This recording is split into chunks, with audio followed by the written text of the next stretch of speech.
Coming up on American Black Journal, we've got another great episode in our Black Church in Detroit series. This one looks at the importance of ministers maintaining their own mental health. Plus, we're going to get a preview of this year's Silence the Violence March and rally at the Church of the Messiah. And the Detroit NAACP announces plans for the 60th anniversary of the Walk to Freedom. Stay where you are. American Black Journal starts right now. From Delta faucets to Behr paint, Masco Corporation is proud to deliver products that enhance the way consumers all over the world experience and enjoy their living spaces. Masco, serving Michigan communities since 1929. Support also provided by the Cynthia and Edsel Ford Fund for Journalism at Detroit Public TV. The DTE Foundation proudly supports 50 years of American Black Journal in covering African American history, culture, and politics. The DTE Foundation and American Black Journal partners in presenting African American perspectives about our communities and in our world. Also brought to you by Nissan Foundation and viewers like you. Thank you.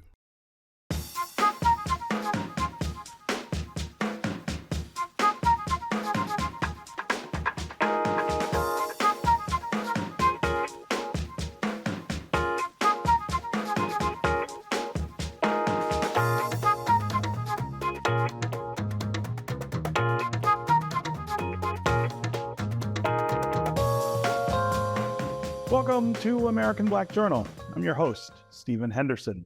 Today, we continue our series on the Black Church in Detroit, which is produced in partnership with the Ecumenical Theological Seminary and with the Charles H. Wright Museum of African American History. As we close out Mental Health Awareness Month, we want to talk about the mental health of ministers. Self-care and taking time off are just as important for pastors as they are for everyone else. But often ministers put their own health and problems aside to care for others. I spoke with Reverend Dr. Carla Spight-Mackey of Detroit Wayne Integrated Health Network about the importance of ministers maintaining their mental health. I'm really intrigued by this idea.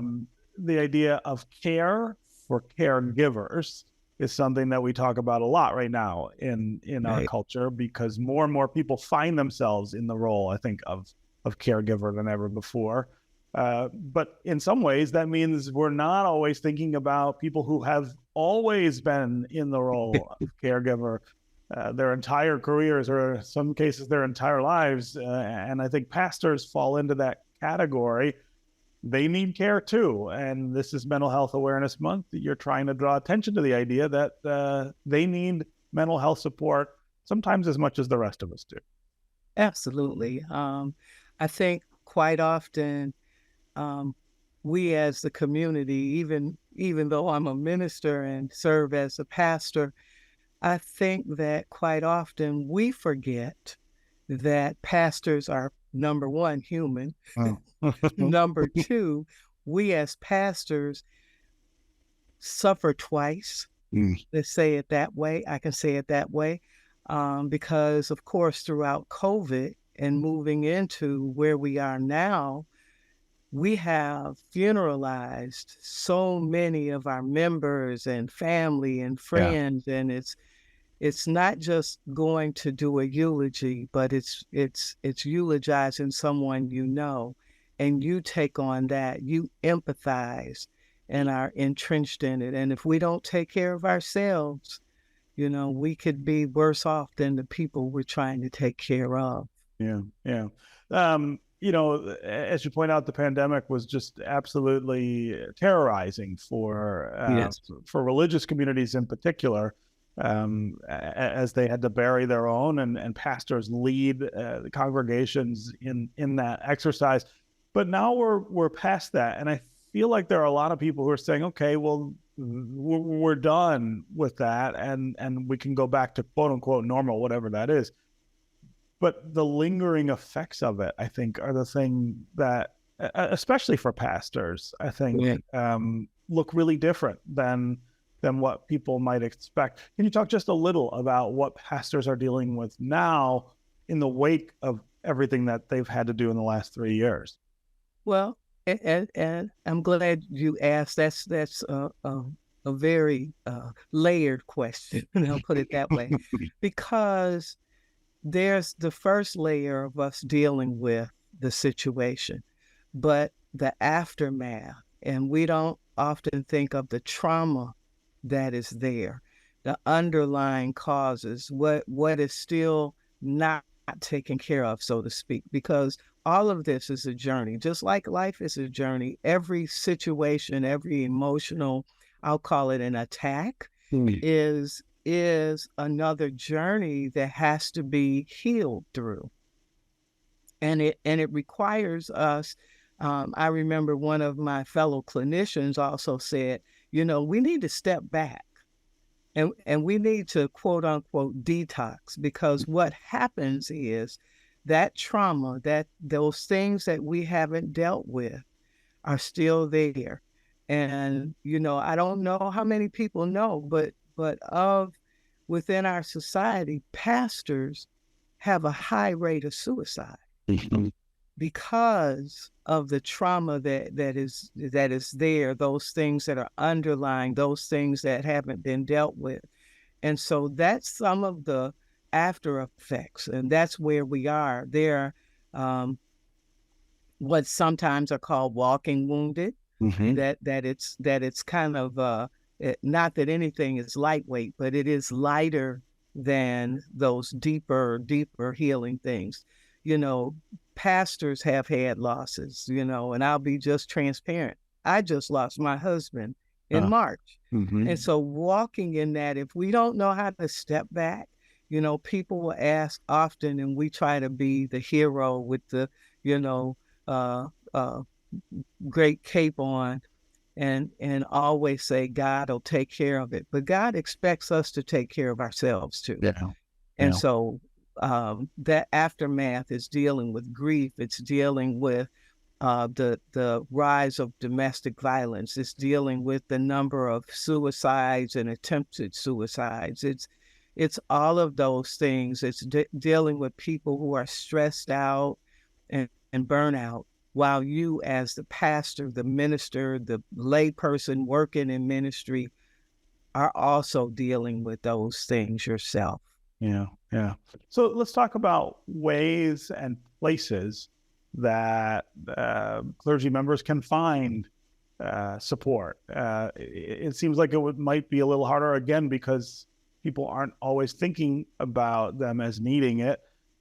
They can't always go to the places that their congregants go, which is to the church and to the pastor. So how do you fill those gaps? How do you find the support that they need? So one of the things that I think is very amazing is that many of the ministers, many pastors, folks working on the front line in ministry that I know have formed circles. So calling on each other, to support each other through that. But also there is, when COVID first started, the church I was affiliated with started a group called Grief Share. Grief Share is a national organization. It's Christian-based, and even lay people can run it. And so one of the things that happened for me is that one of the pastors I know and are very close to said, what you need to do is you need to find a Grief Share group that's away from where you would be ministering yourself.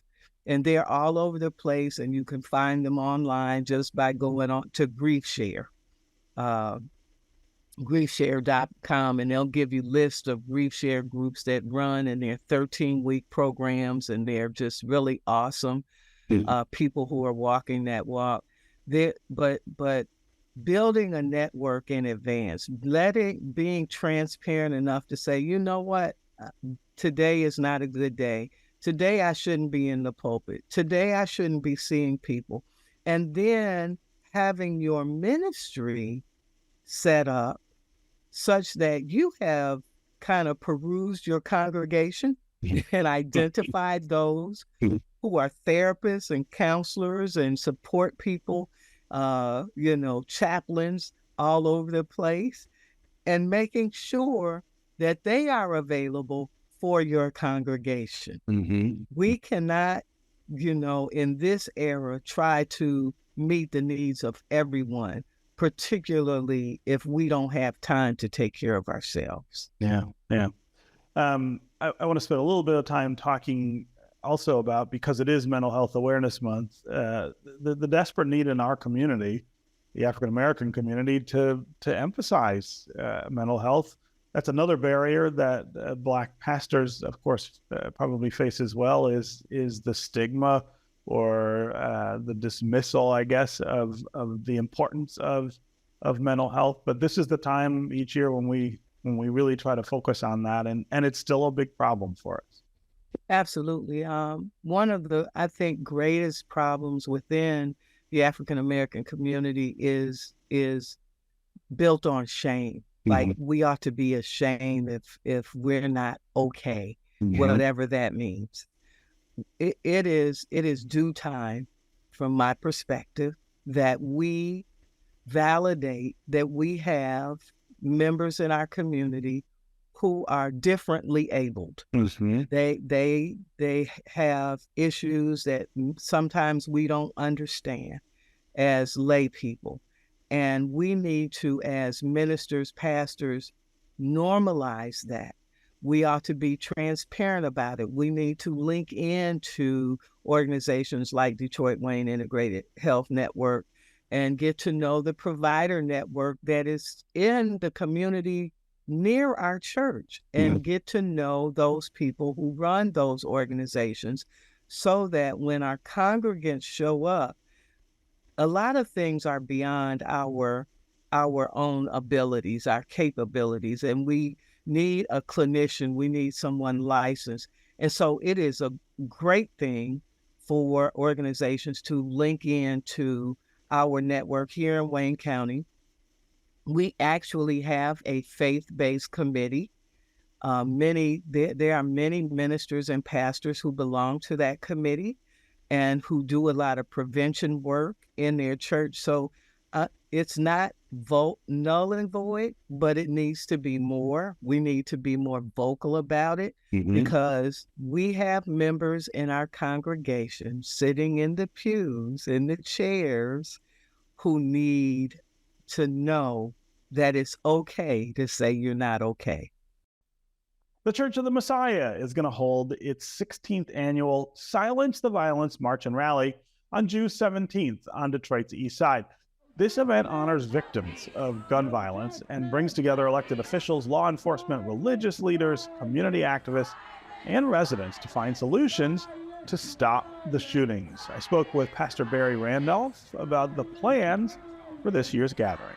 Silence the Violence March has really grown from the original concept and the first years of you doing it. Talk about how different it will be this year when you do it on June 17th. Yeah, it's amazing. Can't believe it's been 16 years. This will be the 16th annual Silence the Violence March. Last year, it had grown so large that other people came and said, hey, we need to be doing this in our city. So we're going to be doing it in other cities across the state of Michigan. So it's going to be in Ann Arbor, Grand Haven, Flint, Kalamazoo, Oxford, Southfield, and Pontiac. And so there will be other cities joining us, honoring the innocent victims of gun violence. Some will hold marches, some will have prayer rallies, some will be doing sit-ins, but it will, and in Southfield, there'll be a gun buyback. So they're going to be different across the state of Michigan, but it's expanded. Last year, about 1,000 people show up. This year, we expect between 2,000 and 3,000 people. So I want to give you a chance just to talk a little about what's going on. This is a strange time in the city for violence. We've gotten through the pandemic, the awfulness of the pandemic. Everybody, all of us, had to kind of relearn how to function in the world, I feel like, after all the loss and disruption of that. And we come out of it to what seems to be shaping up as an era of increasing violence in the city. It's not safer, it's worse. You see it up close with young people. You see it in the community there. at the church. What do you think is going on? Why is this happening?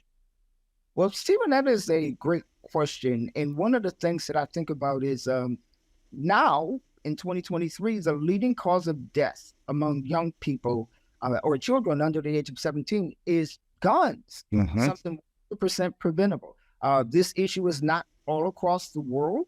It is a unique American way of dying. And I think that's something that we need to look at. It used to be accidents or illness, and now it's guns. This is something that we can do something about. And I always have to tell people this has nothing to do with your Second Amendment rights, being able to carry a firearm. This is about getting it out of the hands of people who shouldn't have one. People who don't believe in just carrying a firearm to protect themselves, but who are planning on committing murder. That's really the issue that we're trying to get down to. That's why we're trying to silence that violence. But this is unique across the country. It's not just Detroit, it's everywhere. And firearms, there's an easy access to it.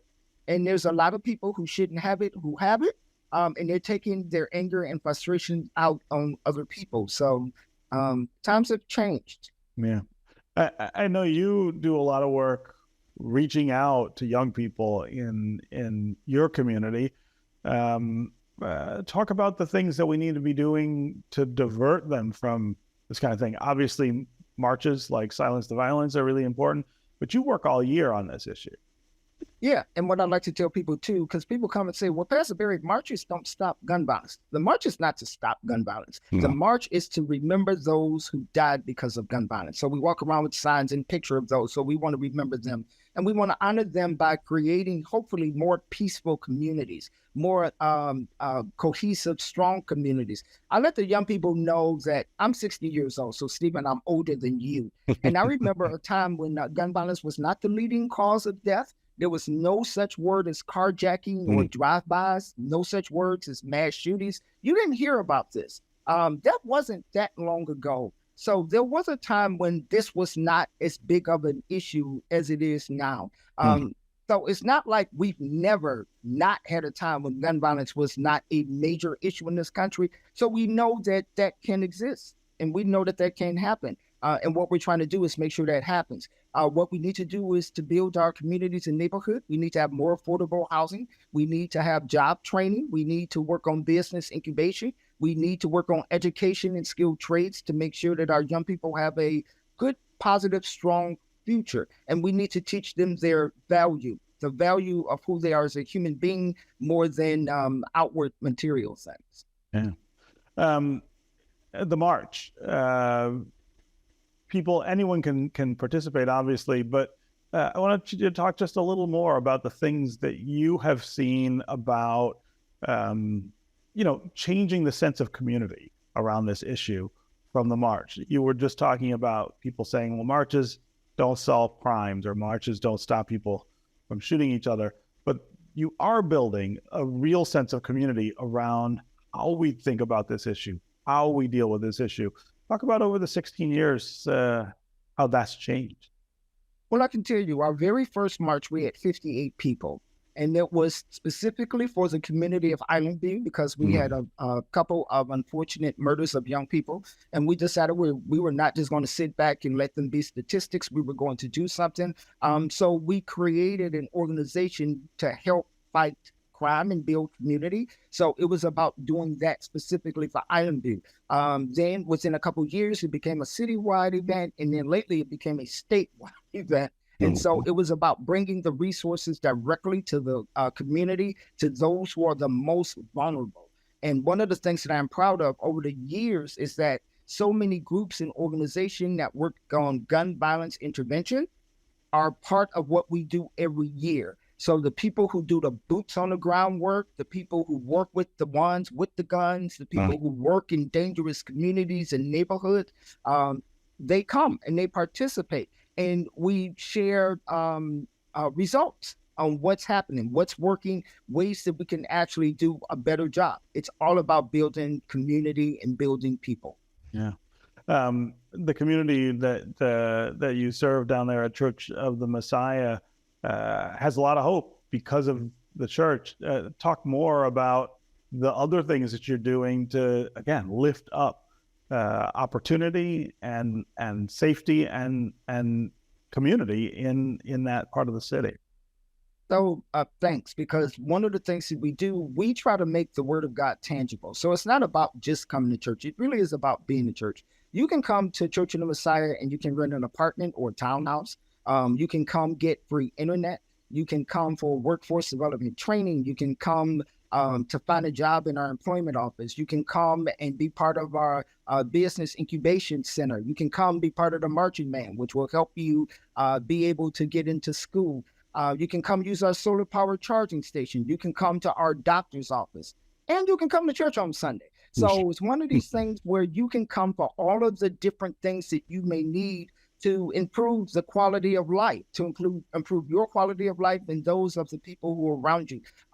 It's all about being church. It's all about being about the community and making a difference. And one of the reasons why we're so successful with young people, because we take the activism of what it is that we believe and take it out to the community and neighborhood and make it happen. And it's all tangible. You can see, touch, feel, use it, and be a part of it. And that's what Silence the Violence is all about. Resources to be able to build our community so that it is a safe place. We can't eradicate gun violence. Yeah. All right, Pastor Barry Randolph, again, always great to catch up with you. And congratulations on 16 years of the Silence the Violence March. We look forward to it on June 17th. Thanks for being here with us on American Black Journal. Thank you so much. 10 o'clock, Saturday, June 17th. Thank you so much.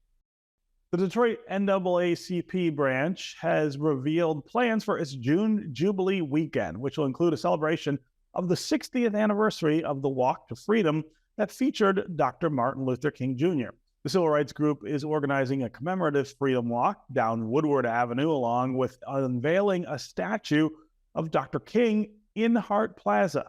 A Freedom Summit is also planned, and the weekend is going to close with the 68th annual Fight for Freedom Fun Dinner with Georgia Senator Raphael Warnock as the keynote speaker. Unbelievable lineup there.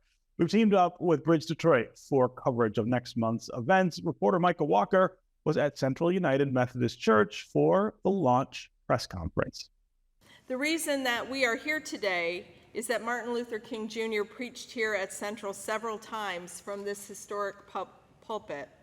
The last time he preached here was 2 weeks before his assassination, and his message was about hope. Dr. King's march was a march of aspiration about the country we wanted to be, about the city we want to be. And in the Detroit mayor's office behind the desk is a large wall where each mayor has a portrait that defines what they stand for everybody who visits, from neighbors in the city to people around the world. And for the last 10 years, the portrait that's hung in my office has been Dr. King and that march down Woodward Avenue. This is a continuation of a commemoration, not just to honor a dream, but to help implement a plan to bring equity and opportunity to all of America's sons and daughters. The Detroit branch, the nation's largest branch, was in the forefront of the Walk to Freedom in 1993, 2003, 2013, and now 2023. For the past 4 decades, we have stayed on the course marching towards freedom and justice. Our mission has been to do everything we can to help our hometown of Detroit and to provide opportunity for Detroiters. Today we're here talking about history and hope. And I would submit that it is because of our history that we can have hope. The walk represents the people and freedom, and can't do freedom without justice. So if you believe in freedom and justice in this land, in this country, in this state, in this city, then you must come out and walk. So what are you most looking forward to for this year's walk? My highlight is seeing all those wonderful faces, the multi-generational families coming out, from the young to the seniors, saying as a unit, we support the Detroit branch in NAACP, we support hope, we support freedom, and certainly we support justice. What do you hope to see from this walk 10 years from now, 20 years from now? So what I would like to see going forward in the future is for the economic and the financial and the enhancement of Black Detroiters continue to develop so they can become even par with the other groups, the general market and other ethnicities. Blessings are only as good as they are used to help somebody else to be blessed. So when you get to the table, help to bring somebody else to the table. Otherwise, you don't need to be there. So we still have some rivers to cross. We still have some giants to knock down. And everybody must be in this game. The NAACP Detroit branch's June Jubilee celebration begins on Thursday, June 22nd. You can find out more at DetroitNAACP.org. That's going to do it for us this week. Thanks for watching. You can get more information about our guests at AmericanBlackJournal.org, and you can always connect with us on Facebook and Twitter. Take care, and we'll see you next time.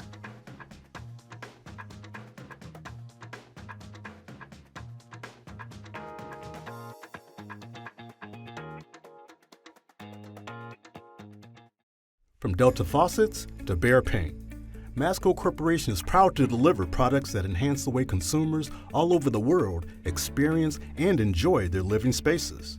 Masco, serving Michigan communities since 1929. Support also provided by the Cynthia and Edsel Ford Fund for Journalism at Detroit Public TV. The DTE Foundation proudly supports 50 years of American Black Journal in covering African American history, culture, and politics. The DTE Foundation and American Black Journal, partners in presenting African American perspectives about our communities and in our world. Also brought to you by Nissan Foundation and viewers like you. Thank you.